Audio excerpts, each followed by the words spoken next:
In this video, we're going to cover tips for beating Dr. Mario on the hard level. Now, to start off, the first thing you want to do as soon as the game starts off is you want to scan your screen. Now, we'll zoom in here, and you want to look for potential opportunities, not just at the top, but toward the bottom. Now, remember that we can get rid of viruses both vertically and horizontally.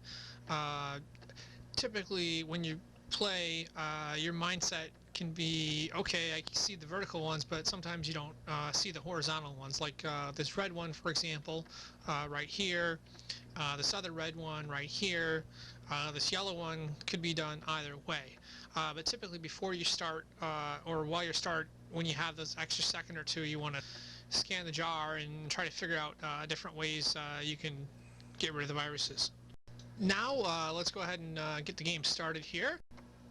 One of the points I'd like to emphasize here is that you want to try to avoid making long drops because it wastes valuable time. If you'll see this example I have right here, the yellow piece is the piece that's getting dropped. Now, as it's shown in the picture, it's okay because it's not a long drop. But let's say we get rid of those two yellow viruses right there later in the game, and we have a drop like that where it's actually is a long drop. Now we want to try to avoid that because it's going to waste valuable time. Typically in the game I'm playing right here, the total time to play could be anywhere from 2 minutes and 15 seconds to 3 minutes, depending on how the game flows. And having a long drop is going to waste 1 to 2 extra seconds, which can add up if you do it several times and can be the difference between winning and losing. Another point I'd like to make is we always want to keep in mind our horizontal options here. If you'll notice with the red, there's a possibility below where we can get rid of 2 viruses below. Sometimes we have a tendency to just look at what's on the very top line and not focus on other possibilities toward the bottom. Over here we have an example of when you do want to make a double drop, and as you can see I've stacked the blue and the yellow, so it's going to double, and that's going to delay our opponent's move, and it's going to buy us time, and we're going to need that time because we're losing right now. We have 41 viruses and the computer has 37. Another point I'd like to make, if you look at the red pill right at the top of the jar, is that we also want to try to, when we have this extra time after we're making this double drop, we want to think of what our next move is going to be ahead of time. If you'll notice this red pill here, it can go in several different spots. There's one option, there's another option there on the left, in the middle there's an option which is a pretty good option. We also have 2 other options in the middle right there. Our best options are probably toward the bottom where we can get rid of the most amount of viruses. We just have to sneak it in between this mess right here. And that's something we always want to keep in mind as we play. Now, if you'll notice, when I go through and make my double attack, I actually miss that opportunity in that spot right there. And here I continue to play on. There's a good double there. And there is an example of making a long drop that I shouldn't have done because it takes away my time elsewhere. And I continue to battle on. I run into some problems, and we'll call this section dealing with problems. Now if you'll notice, I have 2 problems right here, and we're going to deal with first on the problem on the right. And in that scenario, we have a blue pill on top of my red, which I was going to clear out. And we want to try to avoid getting clogged at the top. If we get clogged at the top, our chances of winning go down dramatically. So I want to keep in mind in the future, I want to try to remember any double blue to stack on top of that, and then try to clear the blue out. Try to get that done as fast as possible. Otherwise, my chances of winning will go down dramatically. Why? Well, if you look at the red virus here, when it has the blue pill on top of that, if I don't clear the blue and then it gets clogged at the top, I can only make it from the left, the horizontal angle, or the bottom vertical angle, as you'll see right there. And those are two hard angles to get at, and they take a lot of time, and you pretty much have to clear the other stuff out of the way before you can even get to that. Now, if we take a look at the problem we have in the middle here, if you'll notice, I was going to clear this yellow virus out, and now it's not so easy to do. But if you look closer, you'll notice we have a yellow and red pill, and there's a special option for that. I'm going to show that right there.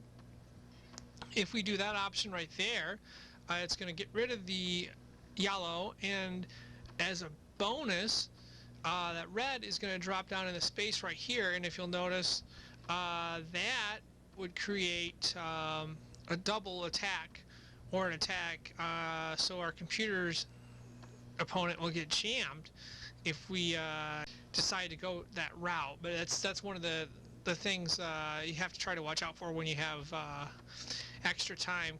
Now, if you'll watch as the game goes on, I completely missed that, and I also miss an opportunity to get rid of the blue. I miss another opportunity to get rid of the blue. I think my concept here was to hit them big, and I didn't do that. And if you'll notice right here, the result of that is we wanted to try to avoid getting clogged at the top.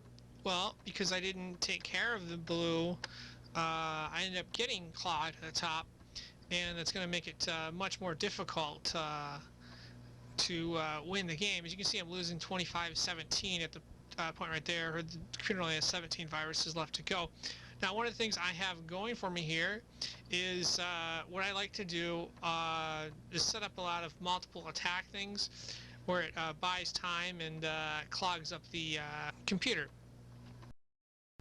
And as you can see, that particular attack drops 3 different viruses, or 3 different pills, and it gives me an opportunity to have some time to catch up. And then consistently, when I get deeper into the game, what I'm trying to look for is different ways to set up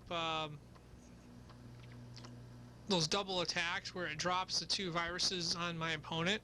And essentially what that'll do is it'll give me extra time to think through and figure out ways to try to play catch up here. As you can see, I'm down quite a bit, and I have to be really, really fast. There's another double attack there. If you'll notice, the computer, in this case, has a bit more of a mess on the right, but I have the problem up top. Now, going back to the dealing with problems, what I initially wanted to do was take this yellow pill and put it between the 2 yellow one, or the 3 yellow ones in the bottom, and deal with it horizontally, because I like to go for stuff horizontally, but I can't do that because the blue residue is there from the computer hitting me with their own double. So I'm going to have to either go on the left there or on the right. Now, just as important as early, when you get later in the game, you want to try to set up as many doubles on your computer opponent as possible, so you can possibly jam up their jar and give yourself a chance to win. Now, if you'll notice here, I'm going for a really aggressive attack. It's either a pass or fail thing, and in this case I get lucky where I get the red and yellow one, and I'm able to put that in there. And this is very important because it's a double, and it's going to delay my opponent, and it's going to buy me some time to have a shot at actually winning this thing. And you can see, if you'll notice, it buys me some time there, and it jams up the computer's yellow virus, which they're going to get rid of. So that gives me a lot of extra time there. Now the question is, am I going to be fast enough? And of course you got to be accurate. Now I get lucky there, and I get set up with a red one and end up winning the game. But those are some ideas as to how you can improve your chances of winning in Dr. Mario. Thank you for watching.